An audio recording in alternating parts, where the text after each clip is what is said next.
लोकसभा चुनाव से पहले उत्तराखंड में मूल निवास का मुद्दा एक बार फिर जोर पकड़ने लगा है।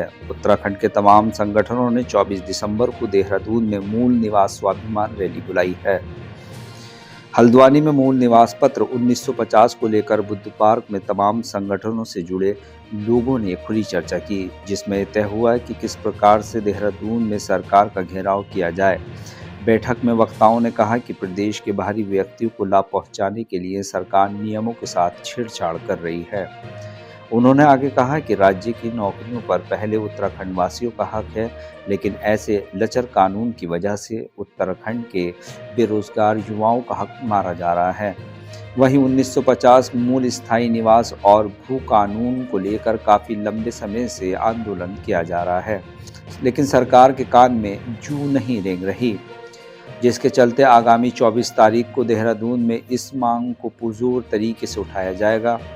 बता दें कि आंदोलनकारियों की सबसे बड़ी मांग मूल निवास को लेकर है। दरअसल उत्तराखंड राज्य गठन के समय यहां रह रहे लोगों को स्थायी निवासी का दर्जा प्राप्त है। सरकार मूल निवास प्रमाण पत्र जारी करने के बजाय स्थायी निवास प्रमाण पत्र जारी करती है।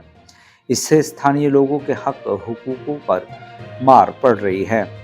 बाहरी प्रदेशों का कोई भी व्यक्ति आसानी से उत्तराखंड का स्थायी निवासी बन जा रहा है और राज्य की तमाम योजनाओं और नौकरियों का लाभ ले रहा है, जबकि संविधान में साफ कहा गया है कि वर्ष 1950 में जो व्यक्ति जिस राज्य में रह रहा हो वो और उसकी पीढ़ियां उसी राज्य की मूल निवासी होंगी। लेकिन उत्तराखंड में किसी दूसरे राज्य के मूल निवासी लोग भी आसानी से स्थायी निवासी बन रहे हैं और तमाम योजनाओं का लाभ ले रहे हैं। लंबे समय से उत्तराखंड में मूल निवास भू कानून को लेकर लगातार आंदोलन चल रहे हैं और आने वाली विगत 24 दिसंबर को देहरादून में एक भव्य इसमें मूल निवास स्वाभिमान रैली भी होने जा रही है। तो उसमें हम भी यहाँ पे खुली चर्चा कर रहे हैं कि कौन कौन लोग पूरे कुमाऊं प्रदेश से कौन कौन लोग यहाँ पे आने वाले हैं, तो उसको लेकर एक बैठक भी की गई है। यहाँ पे ये चर्चाएं कहाँ हो रही है? जी हमारी लगातार बात चल रही है। पिथौरागढ़ हो, चंपावत हो, अल्मोड़ा, बागेश्वर में हमारे साथी आज वहाँ भी बैठक कर रहे हैं और पूरे कुमाऊं में देहरादून में तो कर ही रहे हैं, लेकिन कुमाऊं में यहाँ से भी लोगों को ले जाने के लिए मतलब चर्चा चल रही है। यहाँ पर पूरे कुमाऊं भर का युवा एकत्रित हो रहा है। उत्तराखंड में जो मूल निवास 1950 की मांग लगातार काफी लंबे समय से चली है, उसको लेकर परसों जो देहरादून में घेराव होना है उसको लेकर यहाँ पर सभी युवा साथी एकत्रित हुए हैं और उसी विषय में आज यहाँ पर चर्चा चल रही है कि किस प्रकार से परसों अपने हक की आवाज को बुलंद करने, उत्तराखंड की आवाज को बुलंद करने किस प्रकार से देहरादून जाया जाएगा और अपने हक की लड़ाई को किस प्रकार से आगे बढ़ाना है, उसी विषय में यहाँ पर चर्चा। 24 दिसंबर को देहरादून में स्वाभिमान रैली का जो आयोजन हो रहा है, यहाँ से भी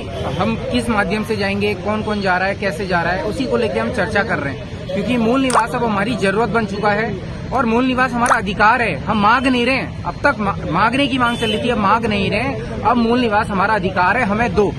मुख्यमंत्री जी का आज भी मीडिया के माध्यम से स्टेटमेंट आया है, एक समिति का गठन किया जाएगा। अब हमें समिति नहीं, एक आदेश दे दीजिए। उत्तराखंड के अंदर हमारा जो अधिकार है मूल निवास 1950 लागू कर दिया गया है। बड़ा दुर्भाग्य का विषय है, बाहरी राज्यों से उत्तराखंड आके यहाँ अधिकारी बन रहे हैं। उसका कारण है स्थायी निवास। आज स्थायी निवास प्रचलन में है, जिस कारण हम सरकारी नौकरी में नहीं पहुंच पा रहे हैं। उत्तराखंडी सरकारी नौकरी में नहीं पहुंच पा रहा है, लेकिन बाहरी व्यक्ति यहाँ आके स्थायी बनाते हैं और उन्हें सरकारी नौकरी मिल जाती है। उत्तराखंड को सबसे ज्यादा उत्तराखंडी जानता है।